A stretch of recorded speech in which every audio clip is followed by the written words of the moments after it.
Hello again, Year 2s. I hope you've had a fantastic week so far and are ready for some more exciting learning in our maths. We're going to carry on with our new chapter on pictographs. And before we begin, I'm going to remind you that you will need your journal and your pen or pencil and that fantastic learning partner who's been doing all that sharing with you. Let's begin. Okay, in our InFocus task today, we have got this pictogram in front of us. Okay, so in this pictogram, what I'd like you to do is just have a couple of moments to discuss with your learning partner what you notice and what decoding you can do, what information can you retrieve, what have you interpreted so far. If you go and have a little chat about that. Okay, if you've recalled our very first session on pictographs, we talked about the title. And here it is here. And for this pictograph, it says animals in the zoo. So our pictograph is talking about animals that you might see in the zoo. Okay, and here are the groups or the categories that we talked about. A pictograph usually has. Here we've got a tiger, a giraffe, an elephant and a monkey.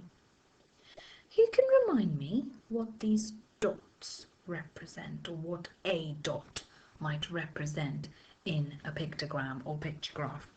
Think back to that very first session we talked about this then. Brilliant. If you've talked about that first lesson together, I told you that there is a very important sentence at the bottom of our pictograph. And that sentence is called the key. And it says here, each dot stands for one animal. Okay, which means as you read to decode and interpret data from the pictograph, if you count up the dots, that's how many there are in each group. So, just by looking at the pictograph, can you tell me what is the most common animal that is in the zoo? Which one's the least common?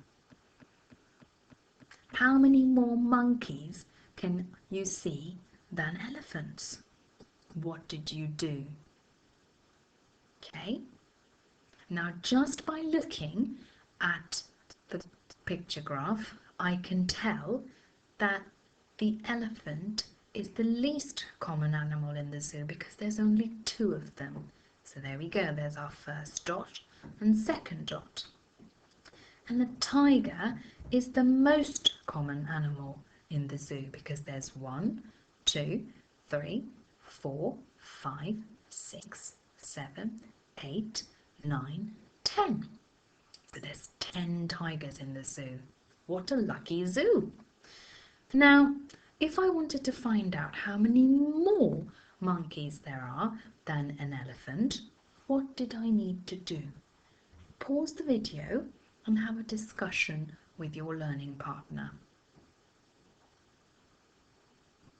Now that we're back, I know that I needed to count the number of monkeys I've got in the zoo. I'm going to check for my key once again. I know that 1 dot stands for 1 animal. So I've got 1, 2, 3, 4, 5, 6 monkeys and only 2 elephants. So what would I need to do? What mathematical operation would I have had to use? So I know that there's 6 monkeys. That's right, I would need to take away. And my number sentence always starts with a big number. 6 take away 2 equals 4. Well done. So there are 4 more monkeys than elephants. And as we go along in today's session, it's quite important that you understand to measure and interpret the difference between the amounts of two groups. Let's move on. Now, I've got two different picture graphs here. I'd like you to pause the video again if that helps, and I'd like you to look at the pictograms again and tell me which one is more easier for you to read and interpret. Which one do you find is more easier for you to understand and decode? Have a couple of minutes to think about that. We'll come back together.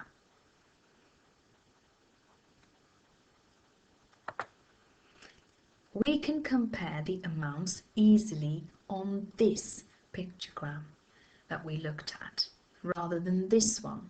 And the reason for that is because I find that this pictogram is more organized than this one.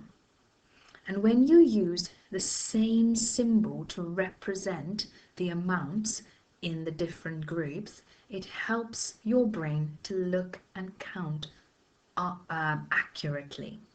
Whereas here you've got only two rows that are just allowing you to count the animals. Whereas if you had the same symbol to allow you to decode that information, it would make it more easier for your eyes and your brains to think. Okay, so the key is very important in a picture graph or a pictogram. It's really vital because it not only makes representation easier, but also allows our counting skills to become easier and quicker. Okay? Today, we are going to find out more about reading pictographs and interpreting data. And as I said in our first session, Miss Pope and I would like you to record your answers next to the question number. Please write today's date and the number of the worksheet you are doing so that we know where to check your work. So this is your first sheet. You will have 4 pictographs to look at. Okay? And as I said earlier, if there are some tricky words and sentences that you're finding hard to understand, please ask your partner at home to help you and read them out to you. Okay? Here, you've got your first one. Think carefully about questions that ask you to compare between two amounts of different groups. Here is your second one.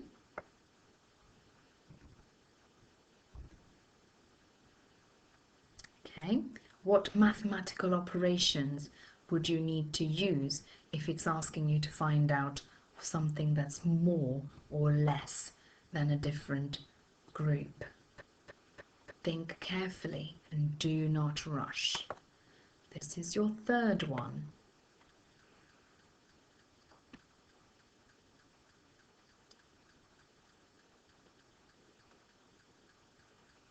And finally,